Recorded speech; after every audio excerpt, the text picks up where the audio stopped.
Good morning, students. Today we study the fungal disease that ringworms caused by fungi, and the name of the fungi is Microsporum, Trichophyton and Epidermophyton. ये कुछ fungi हैं जो कोज करती हैं रिंगवॉर्म्स, जो एक most common इन्फेक्शियल disease है man में।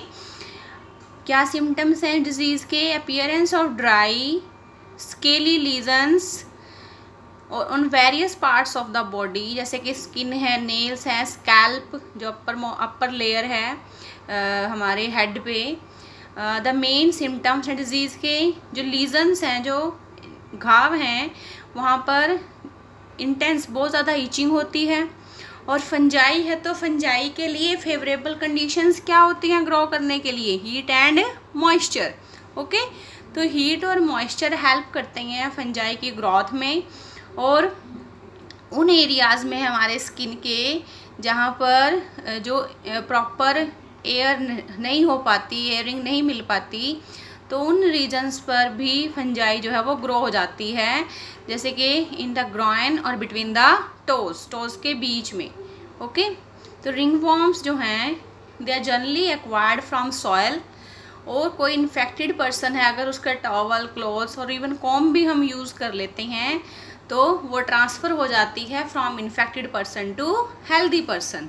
ओके, सो यहाँ तक हो गई आपकी different disease complete that are caused by bacteria, virus, protozoans, helminths और फंजाई। ओके, नेक्स्ट है कि हम कैसे अपने आप को प्रोटेक्ट कर सकते हैं इन डिफरेंट डिजीज़ से। ओके, सो हमें पर्सनल और public hygiene it is very important कि हम इन डिजीज़ को प्रिवेंट कर सकते हैं, कंट्रोल कर सकते हैं। पहले तो हमारा जो मोटिव है वो क्या होना चाहिए कि हमें डिजीज़ हो ही ना, ठीक है, और अगर हो जाएं तो उनको कंट्रोल कैसे करना है। पर्सनल हाइजीन के लिए क्या क्या मेजर्स हम लेंगे? अपनी बॉडी को रेगुलरली क्लीन करेंगे, क्लीन ड्रिंकिंग वाटर लेंगे, फूड, वेजिटेबल, फ्रूट सब क्लीन होने चाहिए, फ्रेश होने चाहिए। जो हमारी पब्लिक हाइजीन है, पर्सनल तो हम करेंगे ही करेंगे, साथ में पब्लिक हाइजीन को भी हम ध्यान में रखेंगे। जो हमारा वेस्ट है, एक्सक्रीटा है, उसको प्रॉपर डिस्पोज करेंगे, ओपन में थ्रो नहीं करेंगे वेस्ट को। जो वाटर रेजर्वोयर्स हैं उनकी प्रॉपर टाइम पे पीरियोडिक आफ्टर 15 to 20 डेज़ या आफ्टर 6 मंथ्स, जो हमारे 3 मंथ्स 6 मंथ्स रिक्वायरमेंट के बेस पे हम अपने जो वाटर रेजर्वोयर्स हैं, वाटर टैंक्स हैं, उनको क्लीन करेंगे, पूल्स को, सीज पूल्स को, टैंक्स को। और हम हाइजीन मेंटेन करेंगे पब्लिक प्लेसेस पर भी, पर्सनल भी करेंगे और पब्लिकली भी करेंगे। ठीक है, ये जो मेजर्स हैं ये बहुत असेंशियल हैं उन डिजीज़ के लिए, तो और ज़्यादा असेंशियल हैं जो इन्फेक्शियस हैं। ओके, सो इन्फेक्शियस एजेंट्स जैसे कि डिफरेंट डिजीज़ हैं, टाइफॉइड, अमीबोसिस, एस्केरिसिस, ये ट्रांसमिट होती हैं कंटेमिनेटेड फूड और वाटर के थ्रू। तो हम अपने फूड और वाटर को दोनों को कंटेमिनेट होने से बचाएंगे, हम उसको सेव प्रोटेक्ट करेंगे। हम ऐसा फूड और वाटर यूज़ नहीं करेंगे जो कंटेमिनेटेड हो। ठीक है, और in case of airborne disease जैसे कि न्यूमोनिया और कॉमन कोल्ड है, तो ये मेज़र तो हम साथ साथ लेंगे ही लेंगे। ये नहीं है कि हम एयरबोर्न में बस एयर से ही प्रोटेक्शन करेंगे अपने, नो, ये मेजर्स तो हैं ही हैं साथ साथ। और इसके साथ साथ हम क्या करेंगे कि जो इन्फेक्टेड पर्सन है, जो एयर के थ्रू ट्रांसमिट हो रही हैं, उसके साथ हम उससे थोड़ा दूरी बना कर रखेंगे, बिलोंगिंग्स को अवॉइड करेंगे। नेक्स्ट है मलेरिया और फ्लेरेसिस, जो डिजीज़ ट्रांसमिट होती हैं इंसेक्ट वेक्टर्स के थ्रू। तो इनको कैसे अपने आप को बचाएंगे इन डिजीज़ से? तो उन एरियाज़ में जो ब्रीडिंग प्लेस हैं, the breeding places of the vectors, उनको हम ब्रीडिंग प्लेस प्रोवाइड नहीं करेंगे, उनके ब्रीडिंग प्लेसेस को हम कंट्रोल करेंगे, एलिमिनेट करेंगे वेक्टर्स को। और ये कैसे होगा? हम वाटर, जो स्टेगनेंट वाटर है, अवॉइड करेंगे, पानी गड्ढों में इकट्ठा नहीं होने देंगे। अपने घरों के आसपास, रेजिडेंशियल एरियाज़ के आसपास जो हमारे हाउस होल्ड कूलर्स हैं उनकी रेगुलर क्लीनिंग करेंगे। मॉस्किटो नेट्स का हम यूज़ करेंगे।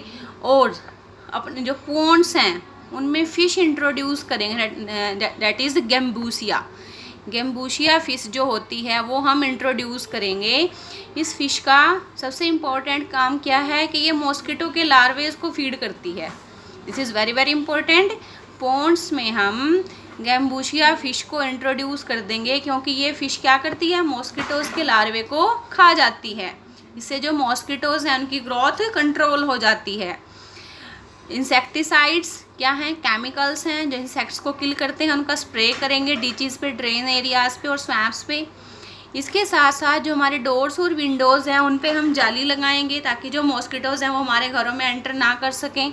ठीक है, सो इन प्रिकॉशंस को हम ध्यान में रखते हुए अपने आप को बचा सकते हैं different vector borne disease, that is जैसे कि डेंगू है, चिकनगुनिया है, जो बहुत ज़्यादा स्प्रेड होता है different parts of our country, और ये स्प्रेड होता है डिफरेंट वेक्टर्स के थ्रू। जैसे कि डेंगू है स्प्रेड होता है एडिस मॉस्किटो के थ्रू।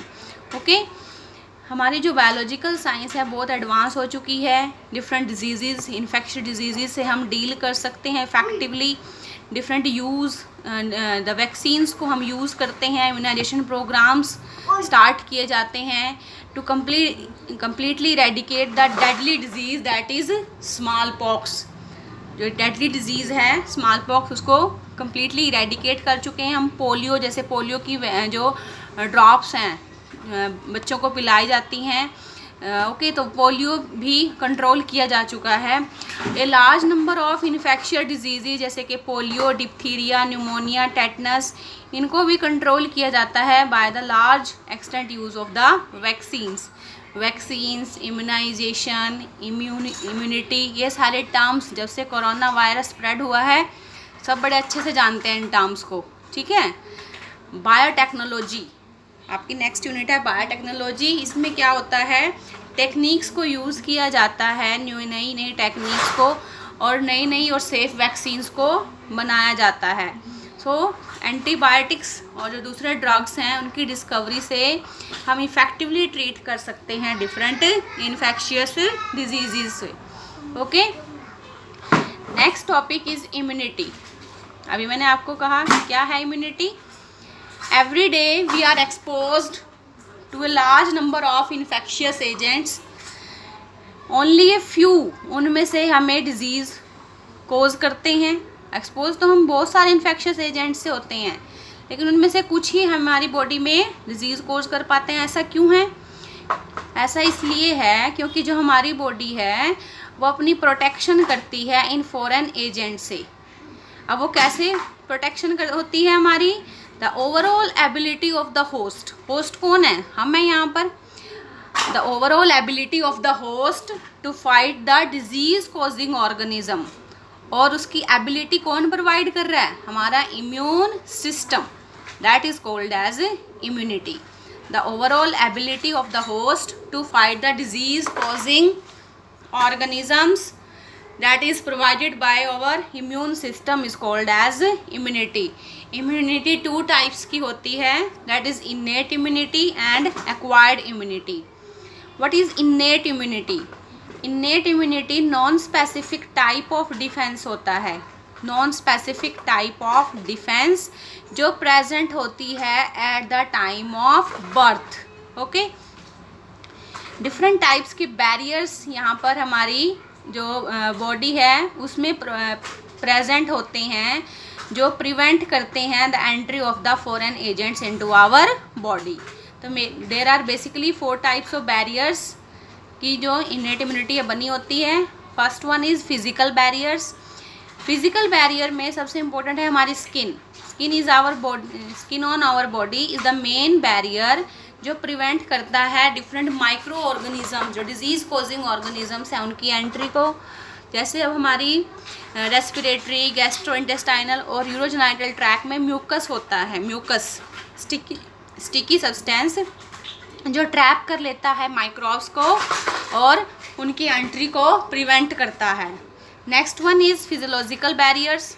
हमारे स्टमक में एसिड है, हमारे माउथ में सलाइवा प्रेजेंट है, हमारी आइज़ टीयर्स हैं, टीयर ग्लैंड्स हैं वहाँ पर, ये सभी प्रिवेंट करते हैं माइक्रोबियल ग्रोथ को। सो एक तरह से प्रोटेक्शन प्रोवाइड करते हैं। नेक्स्ट है cellular barriers. Different types of leucocytes leucocytes क्या हैं? WBCs हमारी बॉडी में डिफरेंट टाइप्स के ल्यूकोसाइट्स हैं, जैसे कि न्यूट्रोफिल्स का टाइप्स है polymorphonuclear leucocytes and monocytes and natural killer, that is types of lymphocytes हैं हमारे ब्लड में मेनली क्या होती हैं? 3 types of cells, RBC, WBC and blood platelets. जो WBC हैं उसके डिफरेंट टाइप्स क्या हैं? इसमें मैक्रोफाजिज जो हैं ब्लड में, ये रोल प्ले करती हैं, ये डिफरेंट फॉरेन एजेंट्स को खा जाती हैं, माइक्रोब्स को डिस्ट्रॉय करती हैं और बॉडी की प्रोटेक्शन करती हैं। And the last one is the cytokine barriers. Cytokine barriers, this is very very important. Virus infected cells, जो वायरस इन्फेक्टेड सेल्स हैं वो सिक्रीट करती हैं एक प्रोटीन, दैट इज़ इंटरफेरॉन।